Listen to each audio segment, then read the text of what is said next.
You're listening to Kenny Mammarella-D'Cruz on the men's radio station.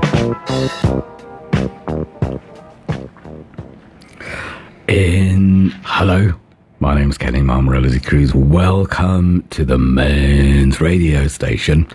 In this week's Men's Speak radio show, I am sitting with my friend Nigel. And Nigel is a wellness guru with 13 years in the unhealthy health and wellness industry, apparently. It's already provocative.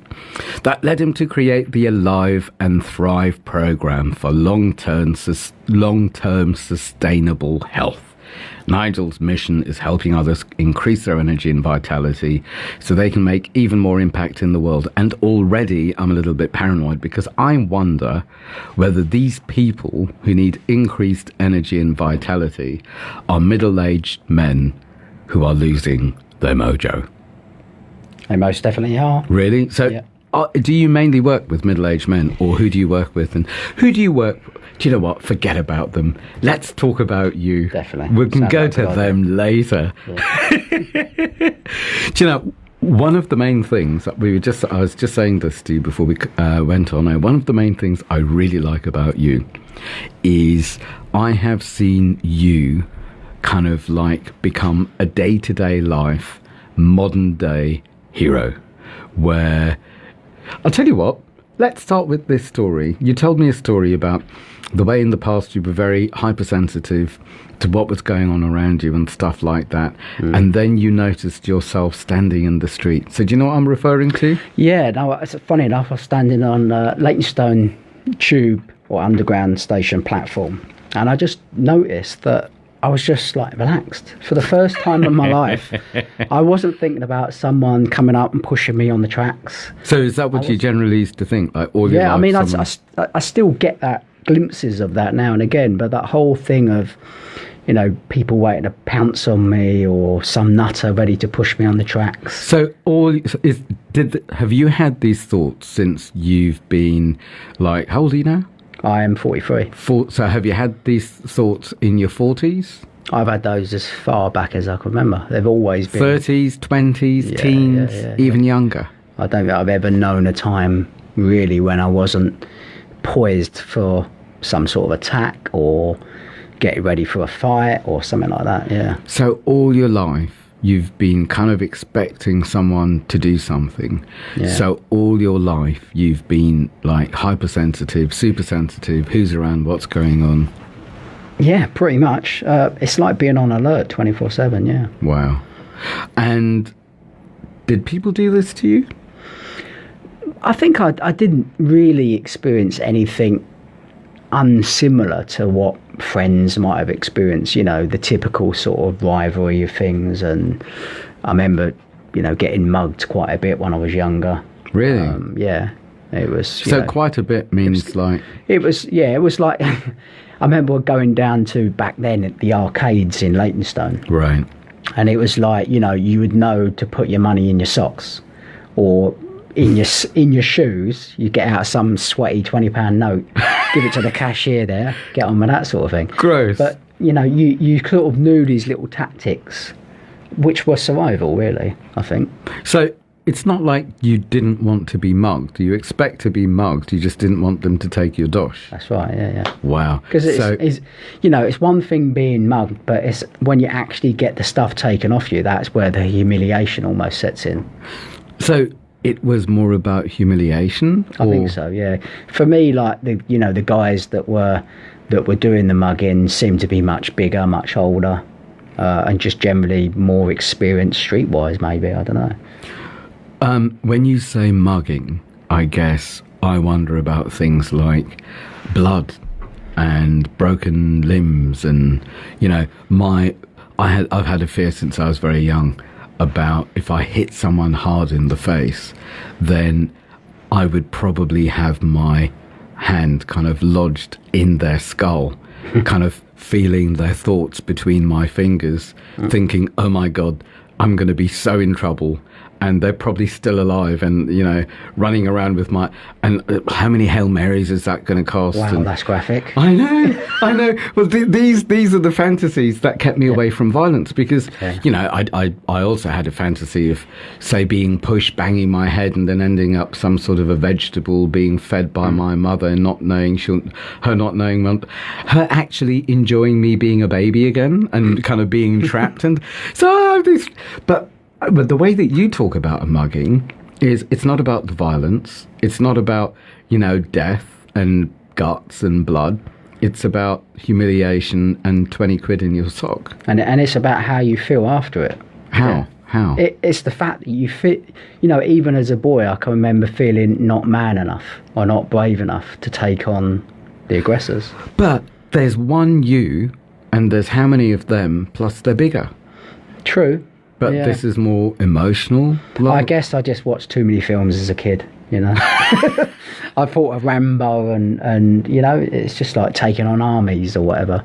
So your life was pretty much like judgment, attack, violence as normal. And it became, I think I became really good at noticing way off down the road when anything possibly could happen.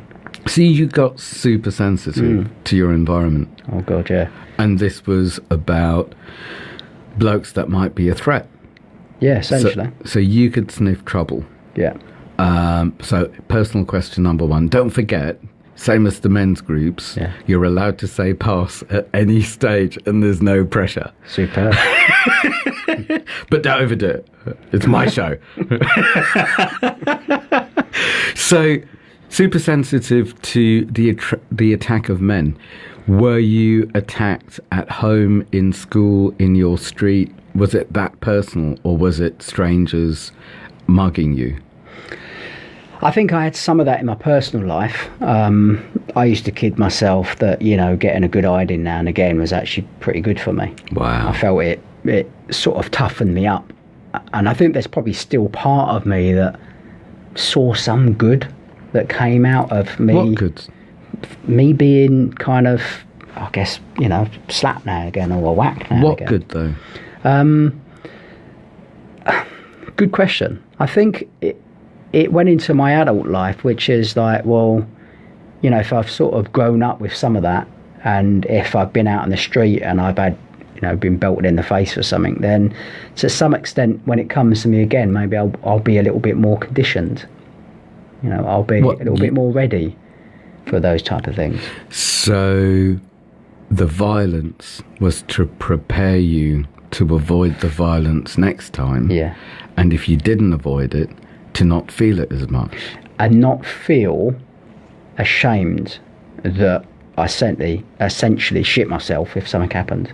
So it was to condition me, and my training ended up like that as well. It was to condition me against how I might react in those situations. Yeah. So, if, for instance, I looked into my future and I thought about being devastated by those things, perhaps if I put myself through enough torture and pain myself, when that shit comes around, then actually I'm like, well, this is nothing. I've been doing this for years, so you whacking me with something or you doing this actually doesn't really hurt that much, because I've been doing all these different things. So is that what they call kind of getting hardened to it? I guess so. I mean, you see a lot of fighters, you see a lot of athletes putting themselves through a lot of intensity. You see them getting whacked and pummeled or training themselves into the ground. Yeah. Because, the whole saying is, you train hard in the gym, but easy in competition type thing. So what you're doing is you're pushing the boundaries all the time in your own space. Yeah. So that when you get into the ring, the contest or the fight, then you're that much more prepared. So what's the story with shame? What type of reaction would be shameful, and what type of reaction would not? Well, I can think of a story where I remember some shame really early on. I was it's like when I first got to high school, I was in the playground on my own. I was wearing my nice new blue duck fill jacket. I was feeling invincible because I weren't feeling the cold, you know. It's like I am the man in my duck feather jacket. And suddenly I felt like I'd been picked up and just slammed into the ground on the back of my head. And I can remember kind of like blacking out and not seeing anything and sort of jumping up. And just like the fear that I felt, you know, so just out of nowhere, felt like it felt literally like I died right there and then. And then I got up, and it almost felt like that shaped my experience for many years, which was, I'm all on my own. I need to do this on my own, and I need to be strong in case this ever happens again. So that's when the hyper alert to attack started? I think so. And how old were you then? I reckon, though, that is the first year in senior school. So is that 15? No, it's more like 11, 12, isn't it? Is it? Oh, God, puberty.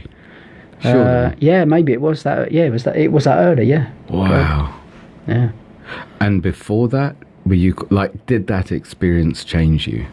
It's kind of, can't remember too many experiences before that as a real youngster. Right. That you know, going from that point on, it kind of all blurs into one timeline, which was like very early on in school, I was going to the gym. From when? Like as soon as I was allowed into the gym. And did you go to the gym because of the violence, so people don't pick on you, so you could take care of yourself? Or maybe then less intentional than I believe it is now, but it just seemed to be like an obsession. Wow. From like I was going at lunchtime, and then I was going after school as well. So what were you doing in the gym, and how did you know what to do, and who was there? Well, I had this amazing teacher called Mr. Gleason, who was like ex-military. Like, just I made a real connection with him actually. And he used to ask me all the names of the muscles as I come into the gym. Really? So I would, I would go home, learn the names of the muscles, and then when he asked me what you're training now, I'd know. I could tell him. So he basically took you under his wing, and showed you about how the body works. Yeah, and I think he taught me kind of what I believe now, looking back, because I haven't really thought too much about this, but I think he taught me that kind of what I believe was a sort of discipline. It was a mode of discipline around my physical development. And then when I went to train again, really quite young, probably not many years after I started out, I started training at Wag Bennett's gym in Romford Road. Wag was famous for having all these celebrity bodybuilders come over. Right. And I remember he had a sign up on the wall that said, "Here we build men." And I kind of took that quite to heart. It was almost like another confirmation of all these experiences. Is that why you're riddled with muscles? It's funny because right now that's like hard for me to answer. And it's hard for me to answer because of based on kind of that body dysmorphia thing. Go on. Of actually feeling there's no muscle here. Yeah. I don't see myself like that anymore. And especially as I've, over the last year or 2 years, I've had to let go of the training because I just was not well enough to build muscle. I couldn't repair.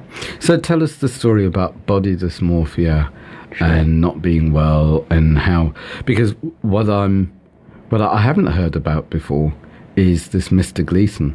Yeah. And as soon as you mentioned his name, my mind went into, we should track him down. Yeah, I think he actually passed on quite a few years ago, which I was quite saddened about. But because he sounds like a good role model. He was brilliant. Yeah. He sounds like a father replacement, a big brother replacement, a mentor. I mean, I can't imagine he'd be following you around the streets to protect you. But that's overdoing it. That would be a bit weird. Yeah, but he's the type of guy, I think, that he would leave people to go through their stuff on their own. So a proper mensch of a guy Yeah. who wouldn't kind of mollycoddle or steal your lessons, but he'd prepare you and show you so you empower yourself. Yeah. So it went from that into, as you mentioned, body dysmorphia. Did you start to define yourself by the way that you look, or by it feeling strong, or where does the body dysmorphia story come in? I think it was because I felt I was of the shorter stature. Right. And I wouldn't say anyone necessarily teased me about that, but I had things said to me like very early on, like, if you were taller, you'd be handsome. And they made a massive, impact on me then. That's supposed to be a compliment, I'm guessing. I don't know what that is, but I can say it didn't really help me. No, exactly. Wow. But, things like that are really powerful. And I think that, when you're growing up, when you're 15, 16, I mean, that was probably in my early 20s. Early to mid 20s, I had that said to me, but I'd heard little things before, like, that's a sensitive time though. Early to mid 20s is when you want to be like gigoloing about the place, surely.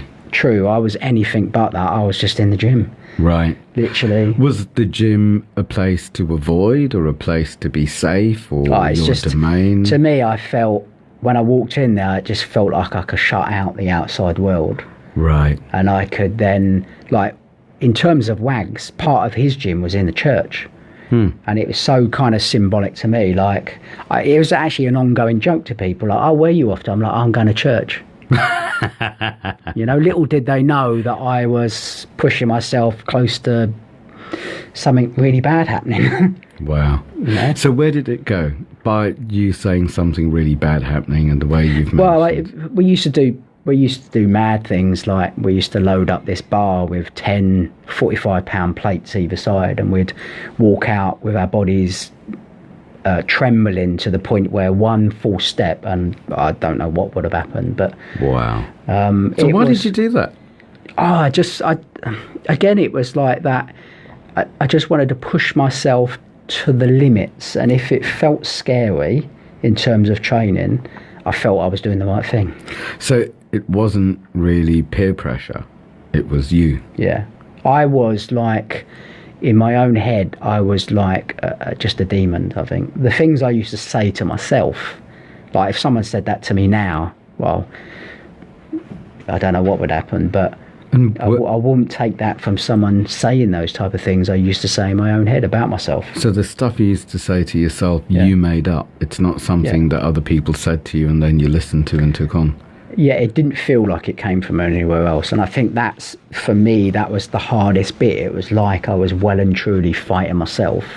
I was well and truly putting myself down. And I think... Why? Like, where did that start and where did it come from?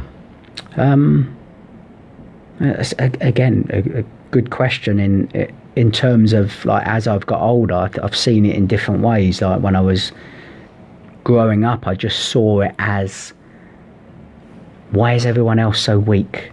Why is everyone else just sitting down eating chocolate biscuits? Like, have they not got more willpower than that? Like, here's me, I'm eating purely for function. I'm not eating for enjoyment like you weak lot.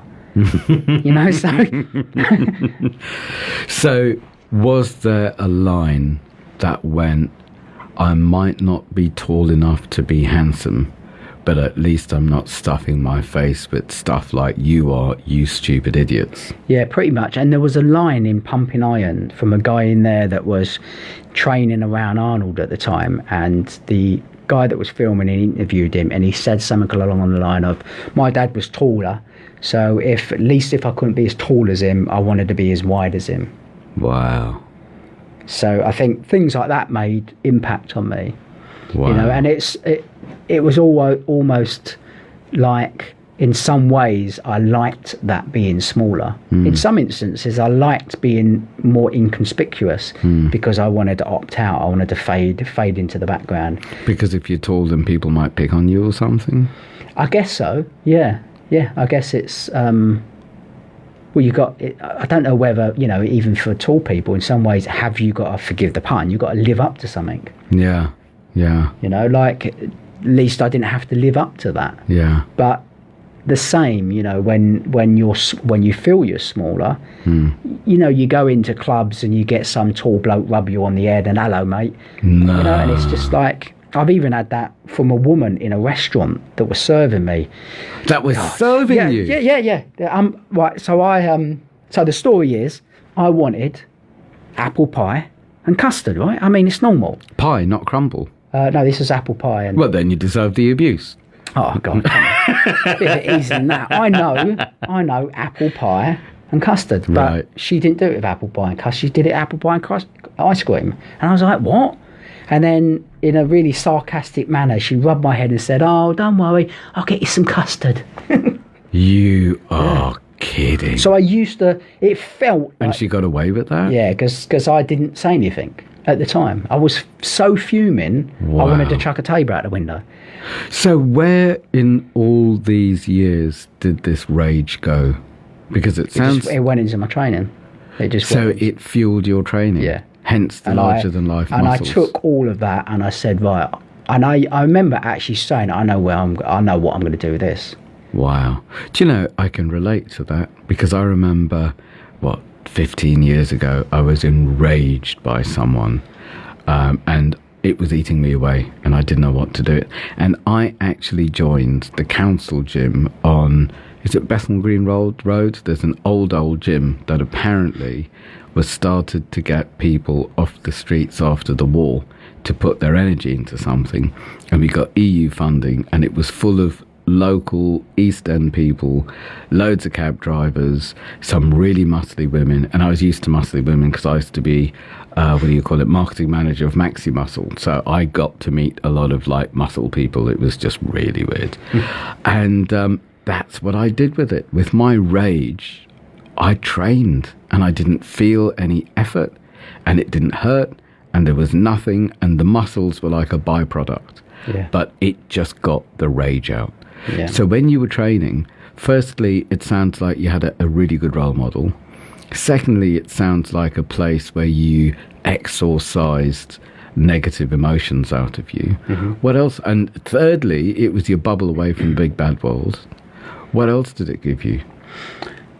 Well, you know, when you're lifting things, when you're pushing yourself to those sort of limits, you come out the gym, and I remember looking at like average people down the street and just thinking, you know, like, look at you lot, you're tired just going and getting your shopping. You know, like, look, I remember looking at people's bodies and going, God, your body's just not even functional. I mean, you know, I see my dad struggling around with his hips and I just think, what a waste of a physical potential. What a waste of that energy. Like, you know, who doesn't want to be functional enough, or maybe this is just me, to build their own house? Or, you know, to build things with your hands. Yeah. And who doesn't want that ability to be able to just spring into action? Wow. So all of this negativity in your life enabled you to be a powerful, able man. Yeah. And right, it was exactly what was written on the wall as well. Like, what was it that was written on the wall in the... Here we build men. Wow. And that's what you did. Yeah. So where did it go wrong? Well, I think that there comes a point where you've got to listen to your body. There comes a point when you've got to feel the balance. So my dad used to say this saying, you do things in spite of, not because of. So when you're doing things in spite of, there's almost a payment to pay. Right. Because you're doing it from spite. You're doing it from a negative emotion. When you do something because you're enjoying it and you're connecting with your body and you're connecting with your ability, your energy, your vitality, that's where the magic happens. Right. Wow. And that's why, you know, all those years of really being in that place of questioning myself, of not feeling strong enough, not feeling big enough. I mean, even when I was lean, I looked at pictures the other day and I was like, was I really that lean? Back then I was just like, people are calling me lean. They're saying there's no fat on my back, but I feel fat. you know. So that's where the body dysmorphia comes in. Yeah. The reality of what was had nothing to do with your judgment and what you were looking for. And you were looking for flaw. Yeah. I was looking for proof that if you're not strong, things will go wrong. If you don't get ready, or if you're not watching, something's going to come a cropper. It's going to come out the corner of your eye. And I found plenty of reasons for that. I even put myself through training as a doorman to start working on the doors, so I could then put myself in front of more of that, because I wasn't getting enough of it in everyday life. So you actually like the challenge and the fight? I'm not saying I like it. I don't think I did like it. I just thought that it's better to choose it out of choice now than get it dumped on my lap when I'm not prepared for it. So it was basically, as we said before, to harden you. Yeah, it was well and truly just surviving day to day. So we're going to go for a break in a few seconds. Fantastic. And it sounds like the first half of the show has been about fear and survival. I wonder if we're going to move into the love zone. We'll be right back after this break. You're listening to Men's Radio Station. Wow. Where men really talk.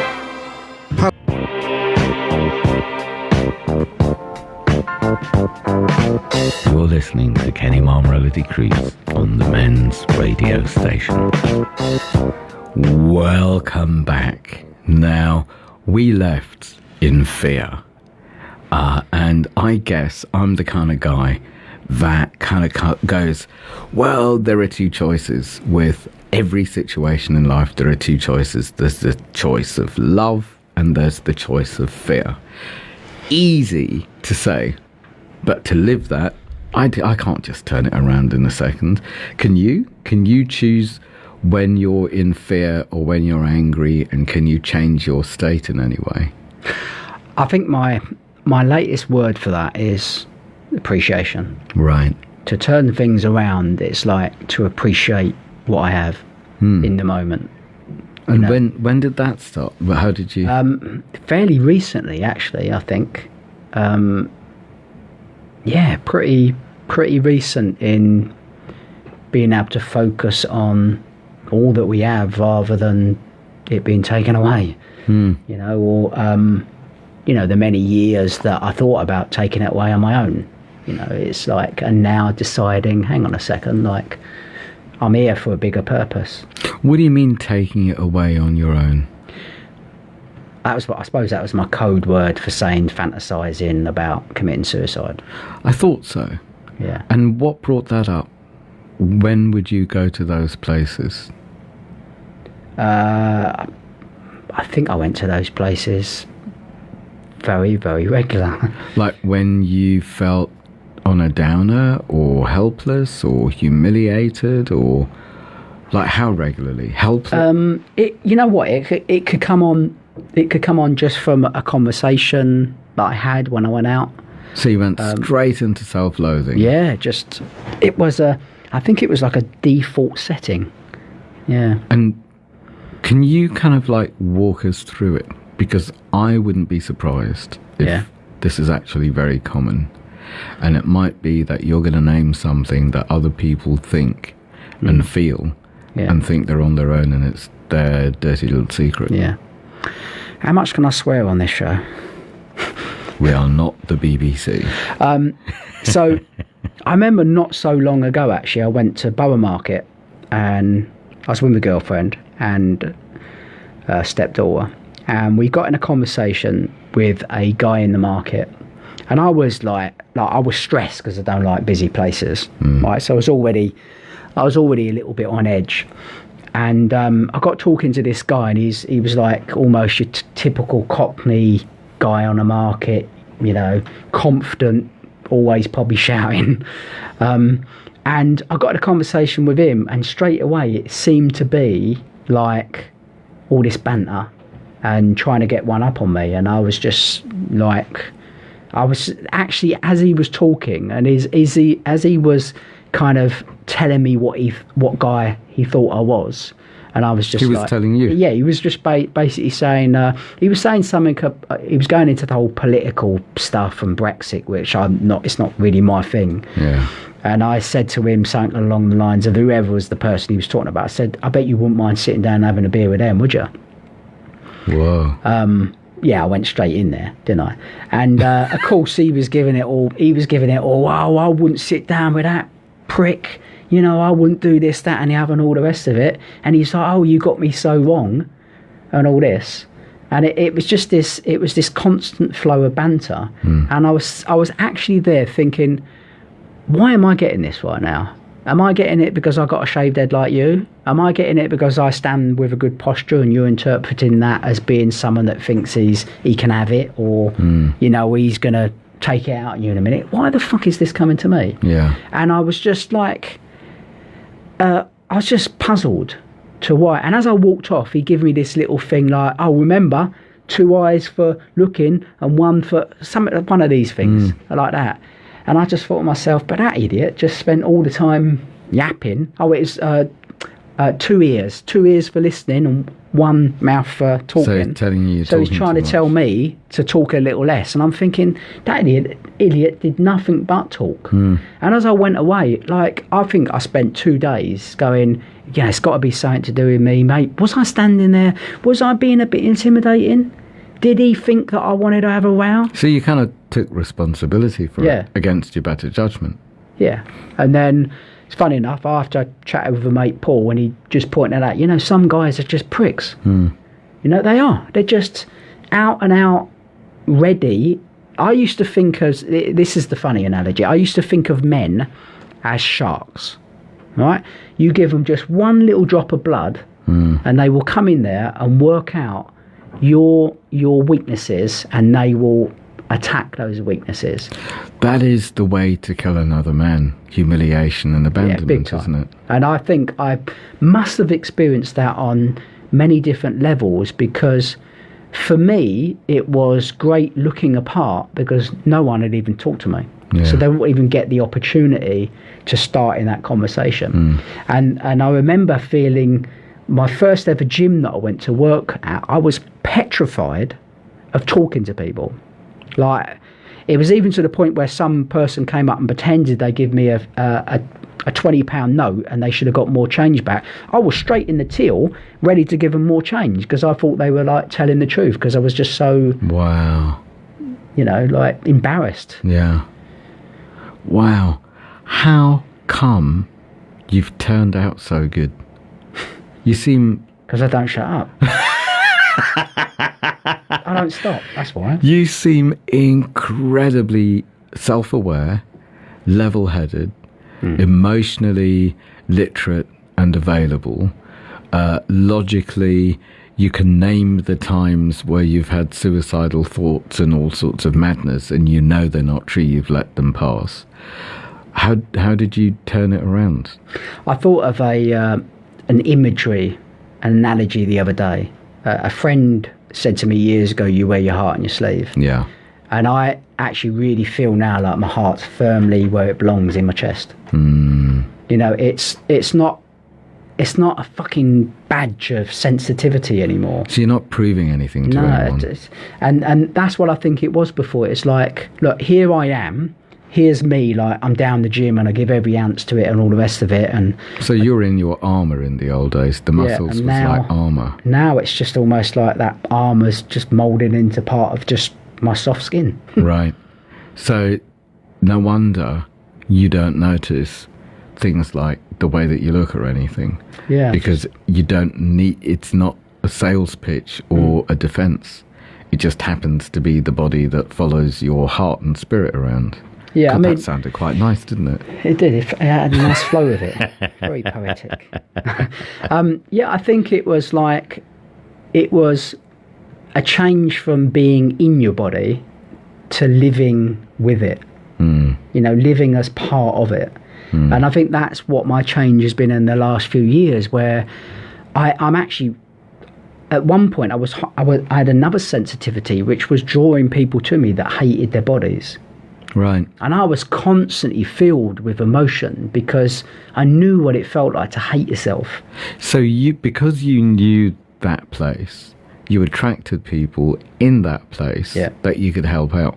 Yeah. Because I don't know that people can be as efficient unless they've been there themselves. There's definitely something to it, actually, emotionally feeling something yourself. I mean, when you feel that deep loathing, that what it does is if, from my point of view, feeling that maybe like as a man that had confusion around rage and control, I didn't know which one was more manly, whether it was the control of just keeping it all in at the time, or whether it was the manliness of I will smash everything up. Yeah. You know, if you upset me, this place is a mess. You know, and living with that, and then changing that round to being one of like, look at what your body's going through. When you're feeling that, when you're in that fight or flight mode constantly, what the hell is that doing to your... Like the adrenaline pumping through. And that's why I, you know, over the last 10 years, the transition has been actually experiencing deep levels of fatigue where I train and I'd have to go to bed. I'd feel really depressed for a couple of days after training. After training? Yeah. So it's like training hangover. Yeah, it was, exactly that. Yeah. And also... Except without even the high. And I wasn't particularly talkative with people around me. What did you feed your body with? Because you overdid the food stuff as well, didn't you? Well, I back in the day, I saw Rocky drinking raw eggs, and I thought, that seems like a good idea. Let's see how far I can push this. So I gradually crept from, you know, what Rocky was having, a glassful, up to 20 eggs a day. What? Yeah, I mean, I was on my own for a reason back then, because I smelt fucking terrible. I'll tell you what. You smelt funny. Yeah, when I lived back with my mum and dad's house, I thought it was hilarious because there was this seat I used to sit in, and every day I would be like pumping my farts into the fabric of this seat, right? So this seat was full of my gas. It must have been so flammable. This seat was full of my gas. I never tried lighting it. This counsellor, this official guy, come round with his briefcase, and he sat down in this seat, and I purposely sat over the other side of the room because I wanted to see if I could get him sit in the seat. And he sat down, and this woof of gas must have come round him, consumed him, and the look on his face made my day, I tell you. So, who is this counsellor? Like from the council, or I don't think he's around anymore. Well, after you gassed him. But you know, that was the type of things that are highlights. So 20 eggs a day. Yeah. What else did you eat, or did you starve at times? Well, it was 6,000 calories a day. What's the normal? What's suggested? Well, I think typically you're looking at around 2,500 calories, 3,000 maybe if they're quite active, around that. I mean, calories is another whole subject we could talk about, but. I mean, I was well and truly overloading the calories, and I went up to close to 16 stone, which at 5'5", going on 5'6", you know, it's quite a lot of weight. And I had a big ass. I did have a big ass. I was going to say a big ass waist, but it was a big ass waist. Because of the food, or because you kept putting weights on it or something? Well, I went to another place back then, which was... I don't give a shit now what my body looks like. I just want to be as big and as imposing as possible. Wow. So you decided to look like a beast? Yeah. Like much. Scary. You wanted to look scary. Yeah, I think that's where it started to turn into self-abuse, which was, if I put it this way, it was the lack of self-love. It was the lack of self-appreciation and what my body was. My body was just a tool. Food was just a tool. And I don't actually know where I lived in terms of who I was then. You know, it was just gym, eat, and, I don't know, sit about and contemplate how shit life was or something. I don't know. But it was just that constant. Sounds really, really full on. Yeah. That there was nothing apart from... gym, eat, sleep, feel crap about yourself, gym, eat, sleep, debrief more crap, and carry on that way. That sounds really heavy. But the turnaround for me was deciding that I didn't want to be on my own, Right. that it was now about health, Right. and that I wanted to start celebrating. How old were you then? That must have been early 30s. Right. Yeah. So you had, like, say, a couple of decades of being obsessed and addicted, Yeah, and then you decided you want to exercise your love muscle. yeah. How's that for a bridge? I used to do that on the train, but that's another story. I don't understand. We're talking about contracting the PC muscle. So I didn't mean to. Moving swiftly on. So contracting the PC muscle is actually a good thing for the prostate? It's a good thing for a lot of things. Go on. So before we carry on, explain where the PC muscle is so people in Radio Land know what Oh we're God, on I'm about. not going to go into that. Oh, really? Yeah, that's So Google your... Is that the thing that's kind of between your bum and your balls? that's it. Yeah, And is it the thing that looks like... Is it... it basically a nut. stops you peeing. Right. So, and don't they say that it's good practice for later life if you pee and stop because it exercises that muscle? Yeah, I've just done 20 reps. What? Just oh, please. Must we? Sorry, yeah. This is a family show. But, you know, funny enough, I actually used to do static tension exercises on the train. And I remember even that got to the intensity one day when I got off and nearly fell over because my legs were just burnt out. Because you were standing there and clenching your No, I muscles. was sitting in the seat. Yeah. And I would contract. I'd be contracting all my muscles to such Wow. intensity that when I got off, I was already fatigued and I could just about hold myself up getting off the train. Wow. And I'd be sweating buckets. of So you course. literally work out while you're sitting, standing, Yeah. doing anything. And if you're not working out, you're farting. Or at least that's the old days. Yeah, that was the old days. Yeah. And then you turned it around at late 20s, early 30s because you wanted to find love. Yeah, I didn't want to be lonely anymore. Yeah. Talk to us about love, Nigel. Well, that's a friend of mine told me. Got all these friends saying things, and a friend of mine years ago said, he said, "You're addicted to love," and at the time that really pissed me off. And I kind of thought about that, and I thought, what's wrong with being addicted to love? Like, it's a fantastic feeling, isn't it? But over the years, I realised that it can almost bring a neediness, or just like a desperateness for this feeling, or to be in this mode, you know, to feel these things. And then what do you tolerate to have this? You know, do you find yourself in relationships or situations because you want that feeling, therefore the rest of it you can just tolerate it?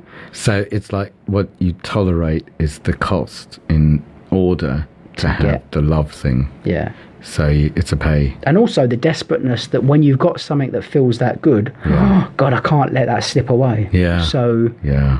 then what are the mechanisms around holding on to it? But I think I became being really close with my mum and feeling almost like my mum was, she was like, I used to call her back then my best friend. What age? 13, 14, 15. Right.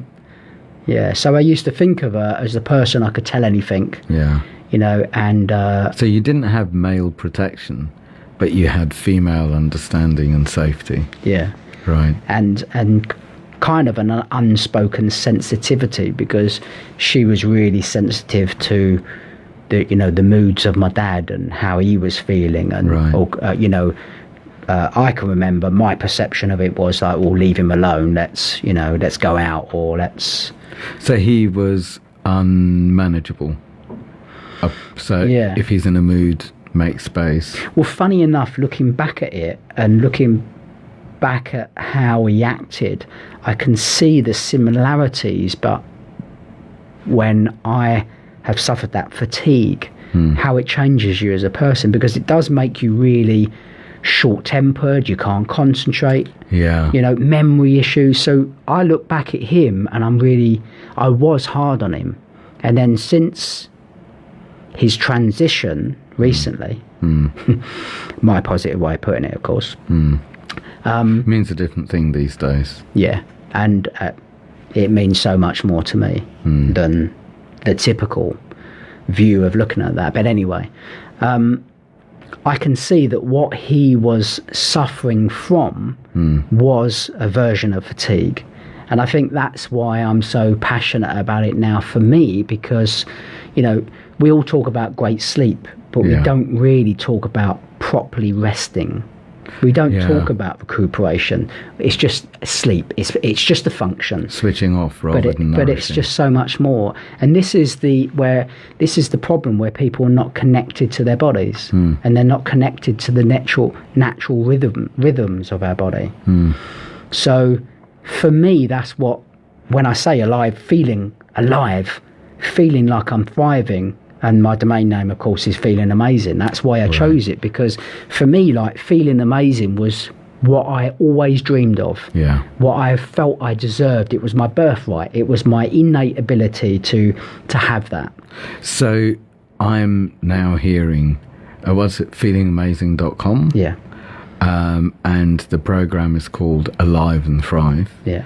And it sounds strangely like, since your father left his body, you've turned it around, and almost like the other guys around were an embodiment of your father, but now you've put it right.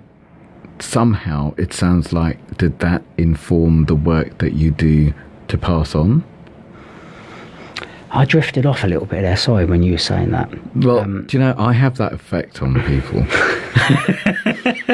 I tell you what I'm grateful of now. I'm grateful of having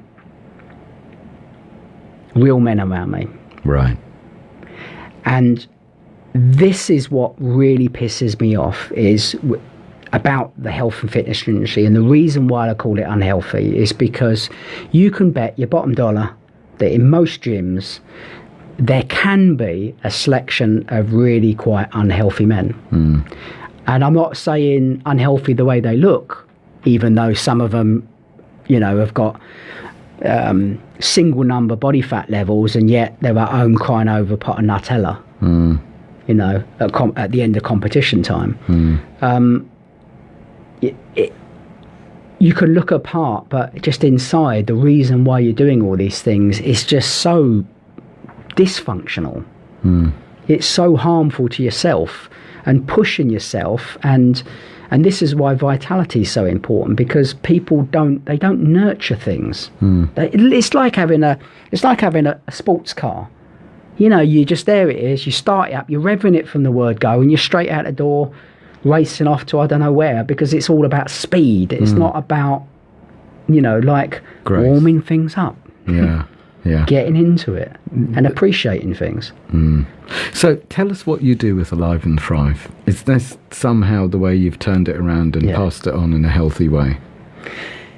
Yeah, so when you think about it, we all have foundational principles that it would really serve us right if we follow them. You know, night and day rhythms, you know, even that on its own, with all these screens and pressures. So what I do is encourage people to work on the foundational principles of what it means to be healthy. And I think from a mental perspective, we have to shift the way in which we look at all this output, all this doing, and not enough input of kind of cultivating our energy. Because, you know, a gym workout can be cultivating, or it could just be an out and out blast that you can't recover from. So one of my things is to change the mindsets of people from like looking at what you have, building on what you have now, and then start to express that in whatever form you choose, exercise or movement wise. So I think it really is about that nurturing, that recuperation. It is about your vitality, which is, you know, like your bucket with the water in it. You do too much and it's like putting holes in a bucket and all the water leaking away.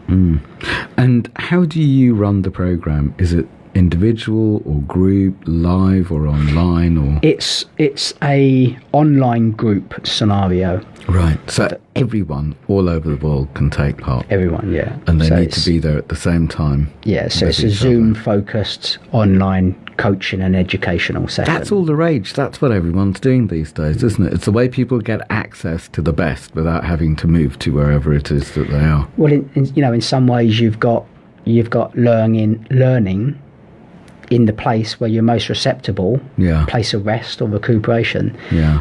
I went through a phase of working only with corporate people in the city, but having worked as a personal trainer for all those years, 11 or 12 years, that's what drove me into being unhealthy for all the different reasons yeah. surrounding, the whole image of being a personal trainer, the image of what people come to you for and what they want. Therefore, you kind of push them into what they think that you are. It's all just one twisted up, like, who the hell is running the show type of thing. Yeah.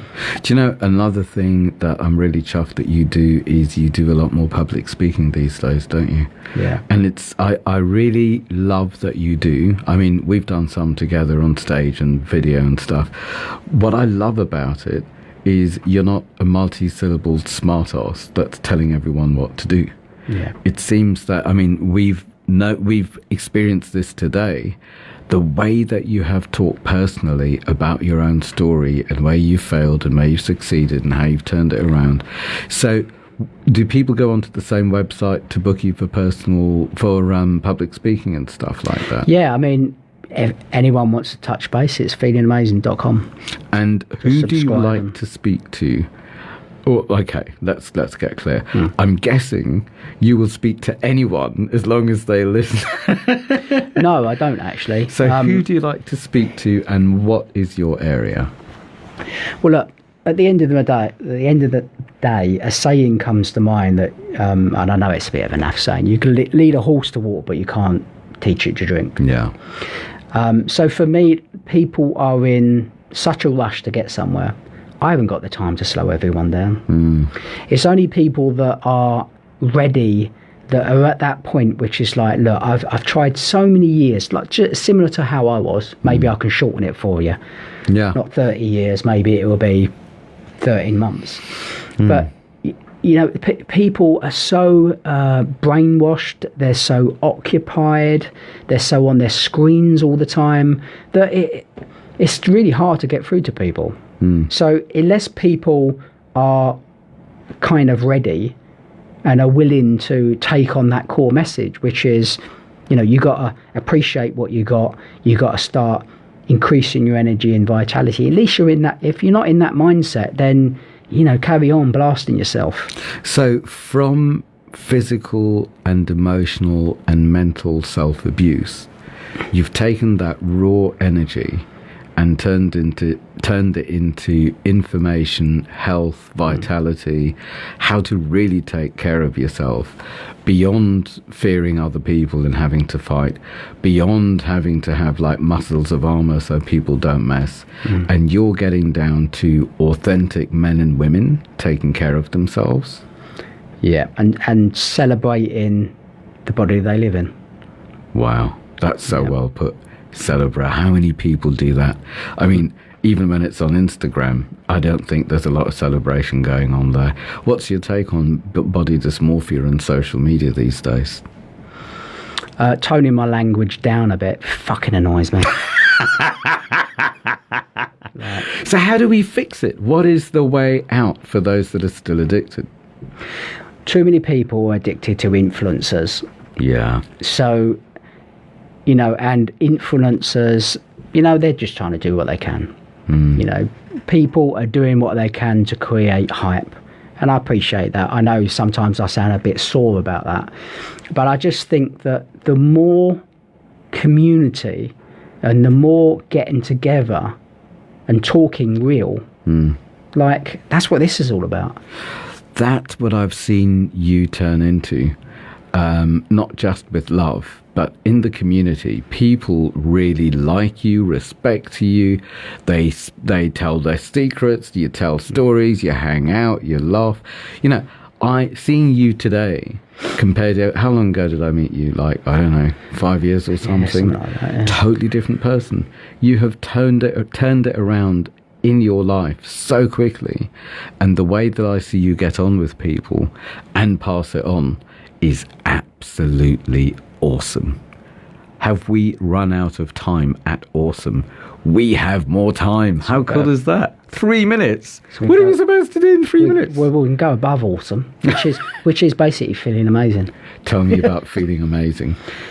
As I said, you know, we all deserve to be like totally rooted in ourselves and happy. And I think, you know, years ago when I saw a client walk up to the mirror, grab her fat bits and say, I'm sick of this fat body. Yeah. I felt so sorry for her. I didn't want to save her. I didn't want to jump in and say all those things because actually she wouldn't have listened to me anyway. But it's like watching I don't know, an animal or a child or something that's trying to fend for itself. And it's just starting to get stronger, and it can just reach that little point there and it'll be okay. It can get out the water, it can stop drowning. And that person was just drowning in their own self-loathing. And she doesn't seem to realise what is her body doing, what are the cells of her body feeling like when she's got that frequency running through her. So my thing is, like, drop all that shit. Get away from this social hype. Just find your innate ability to be well. Yeah, and that to me is so exciting. So you are not one size fits all. You No, get to know definitely people not. and where they are and what the best thing for their particular... We've got foundational things. Right. We need to follow night and day. Right. You know, So there's certain personal things. cycles. Yeah, there's certain things that do keep us all healthy, Right. and we all need to do similar things. But I think when it comes down to it, you know, all this liking of a particular look and shunning of something else seems to be human nature. But when you shut all these devices off for a little while and have a break, that's what recuperation is for me. And maybe that's the difference between love and fear. Love is acceptance and celebration, where fear is how you were way before, and that is not the way to live. So Nice. make contact with Nigel, make contact with your heart, and come back to the men's radio station where men really talk.